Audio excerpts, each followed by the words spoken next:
Hey all, it's KR King of D&D Homebrew. Today I'm talking about sentient objects, and I did a video earlier about sentient weapons. But today I'm going to broaden that to any kind of object, you can think of, an object that can be carried, an object that is portable but, really large or something wouldn't be carried on your person, or an object that is gigantic or affixed to something that has a sentience to it. And what I'm going to talk about are the aspects of a sentient object you need to think about when creating something for your world. First of all, what is the sentience? Did it exist as a humanoid or something before it was placed in the item, or was it constructed purposely for this item? What is the nature of the sentience itself? Is it just like another humanoid filled with emotions and thoughts and purposes and whatnot, or is it more vague, or it only has a few limited capabilities? What is the object that it is, placed in or was constructed in? And does the function of the sentience reflect, the usages of that item, or is it merely an after effect? It's in something, doesn't really relate to that.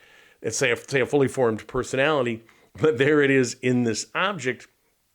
And then how does it relate to the person who is wielding the object? In a 5e thing, do you have to attune to it, for example? Does it resist control by the person that's holding this object or sitting on it or whatever, looking at it? Or does it attempt to control them? And this came from a discussion I did out on my podcast, Monsters and Treasury, which you should check out, that I do every week with Daniel Norton of Bandit's Keep, where we were talking about sentient weapons. And a listener called in, Jason, of the Nerds RPG Variety podcast, and he talked about the fact that he uses sentience in all sorts of objects, and he gave a very interesting response to this. As I say, I'll put a link to Jason's podcast, and also you can check out, I think it's going to be next week, we're going to do a call-in show, and you can hear what he had to say.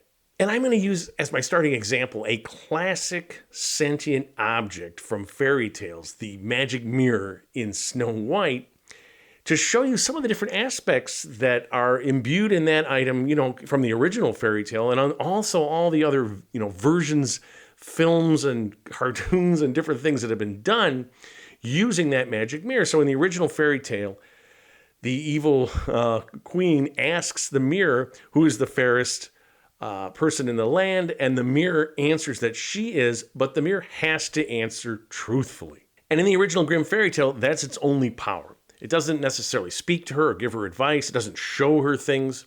It simply has to tell her the truth to that question. Whether or not there could be other questions isn't mentioned.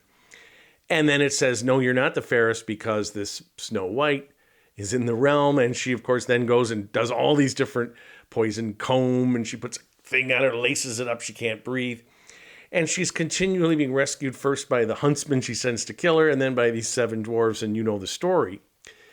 But it is an interesting sentient object in that it speaks to her, it can hear her question, and it must answer her.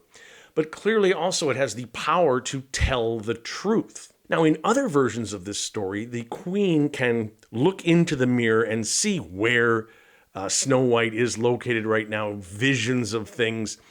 Also, in later versions and some of the kind of comedy versions, the personality in the mirror appears as a kind of a head, disembodied head, and it has a personality. Oftentimes a comic personality. I think there have been ones where it's more sinister. It's never really explained what this personality, what this sentience is, and its powers then become, that you can look through this and see where something is, so you have some kind of scrying capability. And this, of course, is related in a way to this is a piece of glass with silver behind it to reflect, but magically the silver goes away and you can see through it to some distant place where the fairest maiden of them all, Snow White, is located. Presumably there might be other things you could look at. And this brings us to my first criteria. What is the nature of the sentience that is in an object? Is it the disembodied soul or mind or something of a humanoid or sentient monster or whatever that at one time existed independently in the world and somehow magically or divine or arcane or however curse was placed inside an object? Or was it constructed solely when this magic object was created? And there's an important distinction here, I think, because think about like a tiger in a zoo. If the tiger was raised in the zoo, it doesn't know any different. And according to animal behaviorists, however much they know, it doesn't bother them necessarily to be in a cage, as opposed to a tiger you catch out in the wild, bring in, place it in a cage. It's going to have much more of the pacing behavior and all the stuff that says this tiger does not like being in this cage, right? So I always think if you had a personality, a mind or something taken from a body that at one time roamed freely in the world and then was placed in some object, that might be not a comfortable situation. It can't move around, presumably, unless it, has locomotion. Let's say it's placed in a hobby horse or something, with wheels, let's say, and it can move the item around. But typically, it's not going to be able to move. So you have this disembodied sentience that's trapped in an object and just looking out in the world. It can be picked up and carried around and placed in a trunk and it's dark, or all this kind of stuff. So I would think that a sentience that's created with this item, this magic item, and it has this sentience, is not going to have any discomfort in being in this item. So it's something to think about, because if you have a sentience taken from some independent creature, it might be a curse. It might be done against its will. It might have willingly, it was dying, and its dying wish was to be placed in its king's scepter or something, the Grand Vizier or something like that. But, you think about that. Why is it, if this sentience existed independently at one time, why is it in this item, and how does it feel about being in that item? And that, when you have a personality like that, that lends itself much more to the type of sentience that is, it's just a personality, with all the memories that it had, both before it was placed in the item and then since, let's say, the vizier is placed in the king's scepter so that it can continue to give him advice, or his, descendants advice. And so there it is in the scepter. And not only does it know everything from when it was out in the world, but now all these centuries of being the king's advisor, right?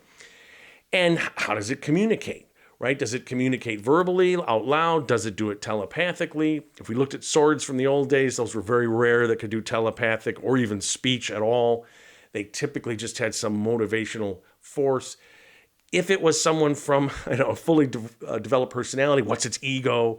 Does it, the scepter, the king, let's say the king's son is a weak prince and the scepter of advice is controlling him and has influence over him, as opposed to a prince or new king that's got a strong ego, and he, tells the vizier, look, you be quiet, or whatever, I'll tell you what to do. I'm just asking for your advice. If you have a scepter of advice or perception that was created specifically to aid the king in that personality, you'd think it would have a little less ego. It would serve.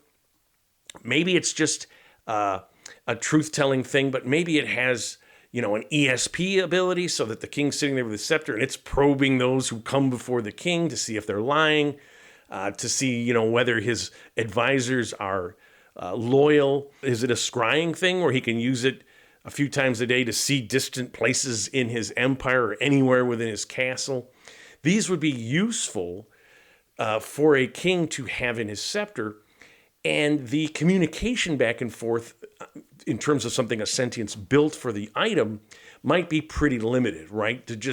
He just says, mentally activates the item, or has to say, see or something, and he gets this clairaudience, or he gets this ESP of those in front of him however many times a day.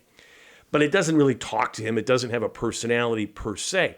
But certainly you could conceive of a sentience that's created for this scepter that has a personality, makes comments to the king about, oh, this person's coming in, they're lying to you, or I'm looking now and I saw that they were scheming with so-and-so, and so the king brings them in and reveals this to them, showing his tremendous power. He's got spies everywhere type thing. But you want to decide that, just say, well, this is what the personality type is, especially if it's something that you're going to give to the players. You decide, what, first of all, that ego, does it try to take over if it's a strong ego? And depending on the powers of, that it has, how much of that personality, how much information it's going to be able to give. It could just give a feeling, right? Danger just for a second. Maybe it gives you, a +2 on your initiative because it gives you that scepter of, warning or something like that. And that would be a limited sentience. That's almost just like an ability, but, give a little flavor to have that sentience. Watch out or something. And then you can explore that. Can the players learn more about the sentience to get more than just that +2 on initiative or +2 for some kind of motive check or something, or if it's, the silver tongue scepter, they get pluses when they're trying to persuade something of someone or intimidate someone or use a diplomacy check, depending on the system you're having. And you're really just giving them this +2 or +4 or +1, whatever it is, but you're giving it a little flavor with that very limited sentience. And then the next thing, of course, is what is the object? And this is what's so fascinating when Jason mentioned this on his call-in, the idea that anything could have a sentience, and how, for example, if you had a cloak that was sentient, if you had boots for some reason that were sentient, a clasp that was sentient, a ring that's sentient, whatever that is, you can carry it on your person and have this all the time. And it isn't like the weapon, and it's going to have a different sort of capability or, in terms of looking. So when we think of a ring, a magic ring, the classic Lord of the Rings had some sentience, right? The One Ring, it gave control of the other rings, but it also turned you invisible. And it had a communication link with other rings, and it had a control aspect. And the personality of this ring in the books was kind of limited, but you could certainly have some kind of personality within the ring of control with these other rings. And it could do things like, if you are knocked out, for example, the ring could communicate to other ring bearers, let's say who are subordinate, telling them, the master is in distress, you must come now, right? So that gives it that little bit of a personality, almost like a guard dog that barks, when the master's been knocked out. And so similarly, if you had a helm with sentience or you had a shield with sentience, you're thinking of powers with shield, like this sentience can cause resistance to fire damage or cold damage. And again, maybe it can make a sound, it can yell out and do some intimidation thing to the opponents and throw them off their game. If you're like a Pathfinder, make them a flat-footed circumstance. Again, all these things, this is a protection device. It's in a shield. And this personality, again, you can give it, true personality or just a mood. It can communicate whatever. But you're thinking of the usage of this personality as a guardian because of the shield. The helm, since it's on the head, might have more mental capabilities. Much like the scepter, this helm could give information about those that are communicating with you. It could scry. It could telepathically communicate, like the sorcerers has the aberrant, I think it's the aberrant sorcerer. They can, for 30 feet, they can do telepathy to someone. That might be the helm that does this. And again, this sentience, in that sense, it's you communicating to it. But as I said, the sentience might be able to communicate telepathically to those independently of you. And these are all items that can be carried on the person or easily lifted. You can also have fixed items. Is the mirror, if we're going to use a Snow White example again, the mirror is affixed to the wall. Is it built into the wall such that it can't be removed, or if it's chipped away, the magic goes away? Or can it be picked up and taken around? Does it have to be a full-length mirror? Could it be just a hand mirror? And again, our tendency is to say, well, if it's a big, huge, full mirror fixed in, that makes it more powerful than just a hand mirror. Why that would be with magic, I don't know, but it's a thought, right? That if it's something you can just place in your pocket and stuff and get this information, a scrying device, that's pretty powerful, right? As opposed to having something that's fixed in place. The players, just from a game mechanics side, the players have to go there anytime they want to use this mirror. Who's controlling it? Do the players take control? Do they have to stay there? Do they have to leave people with it, this item, if it's very powerful? And again, the more powerful it is, the more the personality might have a tendency to, have an ego and attempt to take control. Or if it's resisting the players, this strong ego, is it, trying to undermine what they're saying? Giving false information, that's a tricky business there. You'd have to establish that early, that you have to be constantly, asserting your dominance. I tend to say if you have an ego, once the player wins a check, if there's some kind of, will save or some kind of intelligence versus wisdom, or however you want to do that in your system, the player has it. Once they have control over it, they have it, unless they do something that's absolutely anathema to the item, the personality of the item. So let's say you have something, an elf is put into a mirror, an elven prince to constantly look over this elven land, and the players come and get control of this and then decide they are going to slay a bunch of elves. That would be something that I think the mirror would attempt to not only break control, but to warn the elves, or if it had that kind of capability, but certainly not cooperate with, the wielder who wants to do that. Another classic might be the sentient throne. The king sits on the throne, and it gives him a similar sort of information that I talked about with the scepter. It's ESPing or sensing motive of those, truth or falsehood of those that are supplicating or petitioning the king. Again, the loyalty of his subjects. The thing about a throne, too, is that if it's built out of the stone, or if it is built that's really heavy, it can't just be moved around or whatever. It is fixed in one place. And this might be something that a king would do just because it can't be stolen from him. And it's part of his castle. It's part of, his seat of power, literally.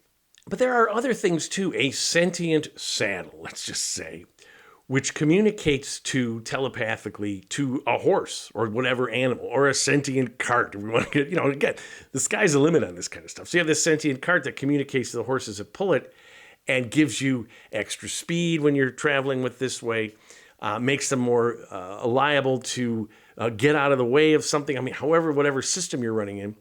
But the idea is this sentience is related to the object that it's placed into. Magic boots that give you a plus in your movement or make difficult terrain not difficult, something like that. So let's say they're sentient. So maybe this thing, it's just like having a ranger type person there who can has senses, right? It can smell things, it can track things, it can tell what just went by here, and it communicates that to you.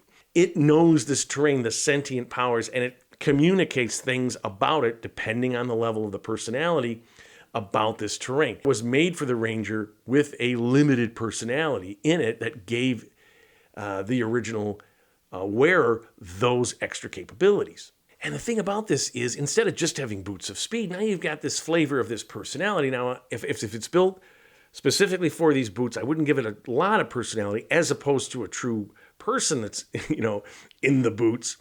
But it might give information. It can ask it questions. It might have a sense of things, again, whether it's communicating. Typically, if you're going to have communication with it, then it's telepathic.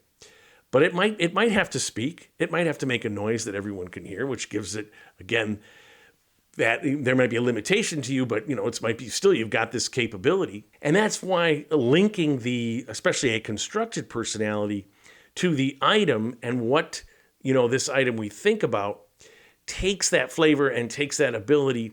And then you think about things that, like say gloves. They have that personality such that they tell you about something. When you hold something with these gloves, this personality gives you some information, gives you some clues, some insight, some history, a history check, an arcana check, something like that. And it gives you that verbal sort of, because then you can use, depending on the level of the intelligence, then you can use things like cryptic messages, riddles, poems, whatever that's coming from this item. So you decide how many times a day you want to use this thing, once a day, 3 times a day, once a week, whatever. And what it does is it gives you as a GM an opportunity to give information about something within this personality.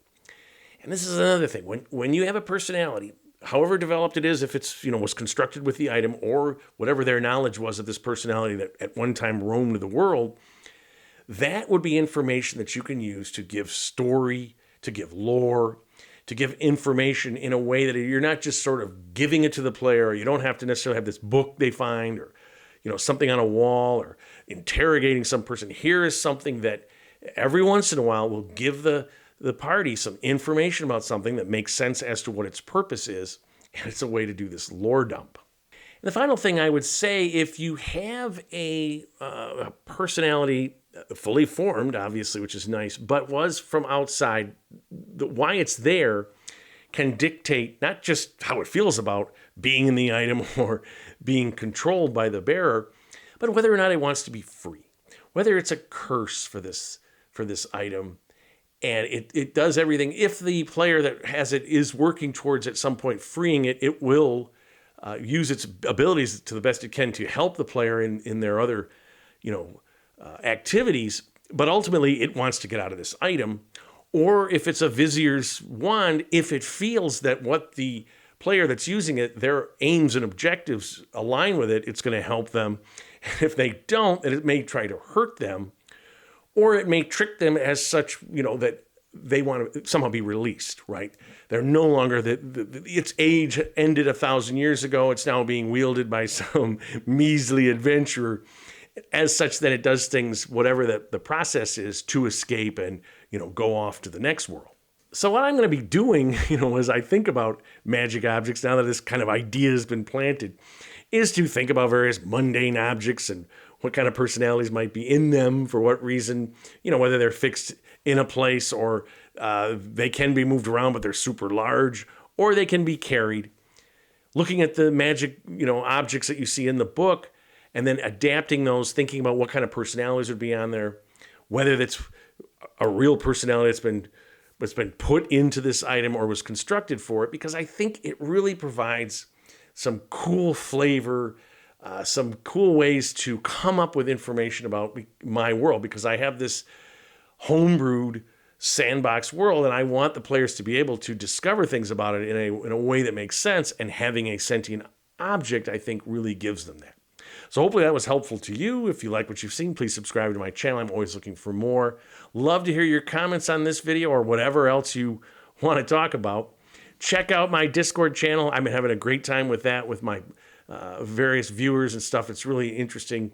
Again, check out my podcast. But most important of all, keep playing an RPG game, whichever one you prefer, and tell somebody else about it.